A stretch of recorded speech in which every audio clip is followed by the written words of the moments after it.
Training in Jitsu has never been more complicated. Should we drill?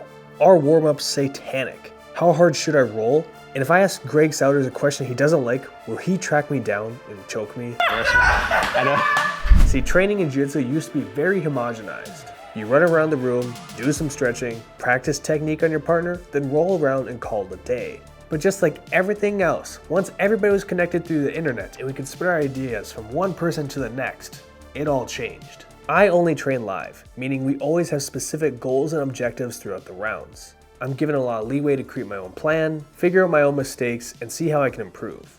But does that make my training method superior to everybody else's, or is there something else we should all be doing? Let's dig into it together. But first, a word from today's sponsor, Transparent Labs. Transparent Labs is a supplement company offering you the best ingredients possible at an affordable price. Let's be honest, Jiu-Jitsu or other grappling arts are not the easiest things to do. It requires a lot of energy and recovery, both things that you can get from Transparent Labs. I love their supplements such as Post, so I'm able to recover after the gym with all my hard sparring rounds, but I also take their protein so my muscles can be getting bigger and stronger all at the same time. But the best part is, if you go to transparentlabs.com and use promo code Tyler, you'll be saving yourself some extra money while you pick up the best supplements possible. Make sure to go to their website and check out what products they have available to supplement your lifestyle. Now back to the main point of this video, there are two major ways that people train today: ecological training and drilling. And both of these can be broken down further than that. Ecological training is where you give yourself constraints and objectives to naturally learn jiu-jitsu, whereas drilling is a lot more direct. Your coach shows you an armbar and he wants you to drill that specific setup and submission. These both break down further, such as your coach showing you something in drilling. He wants you to do that specific technique and he might have it at different intensity levels. Maybe at first you do 5 minutes where your partner is doing absolutely nothing to you, but after that you get some actual resistance so you're training the moves and it doesn't feel like you're working with a toddler. And if you want to be an eco bro, the creativity is endless. You're gonna have some coaches that create excellent and dynamic examples attacking all aspects of jiu-jitsu.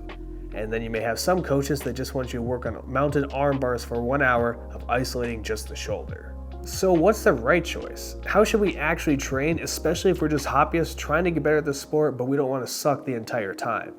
Let's look at some of the pros and cons. With the standard way of training and learning moves, we get access to specific techniques so much faster.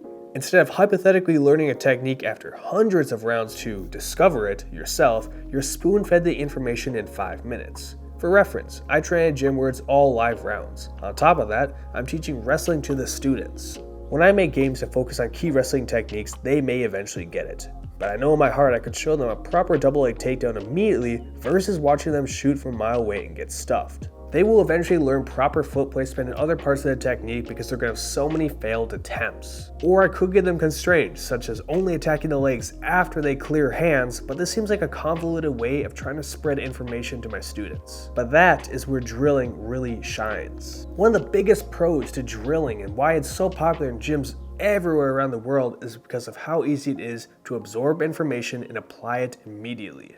Why waste your precious mat time trying to discover a technique when your coach is right there, you pay him for it, and he could show you it in a few seconds? The big issue is if you're drilling this in a realistic setting. If somebody's acting like your grappling dummy, you obviously could do the technique and so can everybody else. But what about when you go into a live roll? We've all been in this situation where we see some fancy technique on Instagram, you convince yourself you're going to do it the next time you go to class, and you end up like this. So is drilling any good if you're just working with people that are letting you do the technique? Well, here's a counterpoint. All the best competitors that you watch today, guess what? They all drill. They watch techniques, learn all the intricacies of the moves, and guess what else they do? Positional sparring. That's right. If you have drilling up here, one of the major bullet points right underneath it is that they add positional sparring in class. This is when you're going hard, not letting them do the technique for free, and you know exactly what they're trying to accomplish.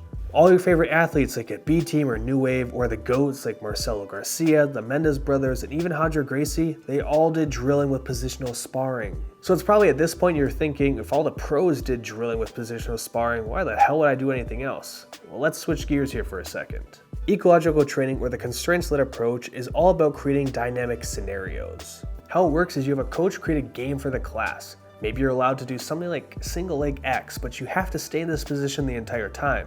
Your goal is that you want to knock them to their butt, put them on their hands, try and destroy their base, but you're not allowed to go to any other submission, you're not going to try and wrestle up, you're only sticking to those moves.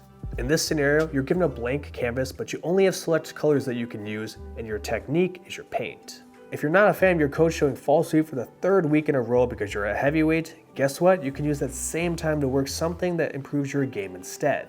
There's no need to be stuck into one move just because your coach decided to show that one for today's lesson. And I can't mention enough just how important live training is. In the same way that competition drastically shows your holes and will speed up your progression, consistent live practice does the same thing. When both partners are actively trying to win the game, you will see quickly how you're going to exploit each other and what you need to improve on. This is just from personal experience, but all the way from white to black belt, I did just drilling, and we barely did positional sparring. And obviously I learned techniques through drilling, but the stranger part is my game is completely different than what the coach was showing me for all those years. And that's when I realized I was basically teaching myself the ecological approach the whole time.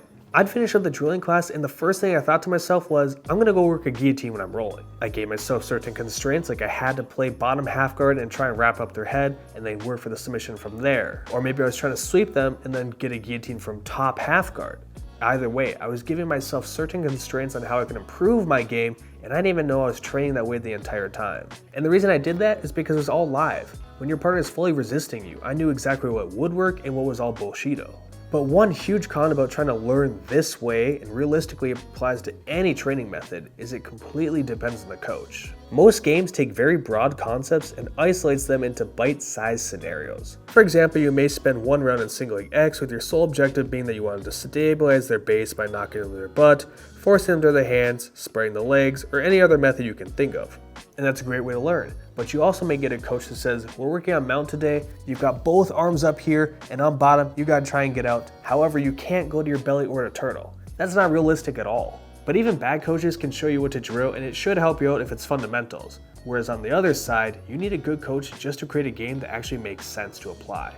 Oh, and remember I said there's this huge laundry list of people that have shown why drilling works? How many people have done it for Ecological? Let's just say it's a lot shorter list.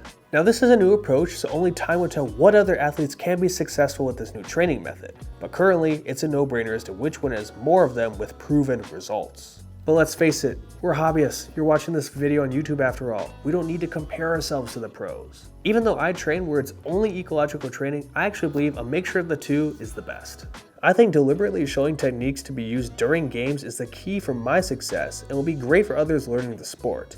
I may want to do game focused on wrestling, but I don't want my students to spend 100 hours before learning how to properly do a single leg takedown. I'd rather show them how to do the move correctly, put it in their mind, then start the game. We'll see what worked, what didn't work, and we'll solve it afterwards if they have any questions on it. So if you want to be the best at Jiu-Jitsu, I really think you should combine the two together. But more importantly, whatever training method actually gets you in the gym is going to be the best one for your Jiu-Jitsu.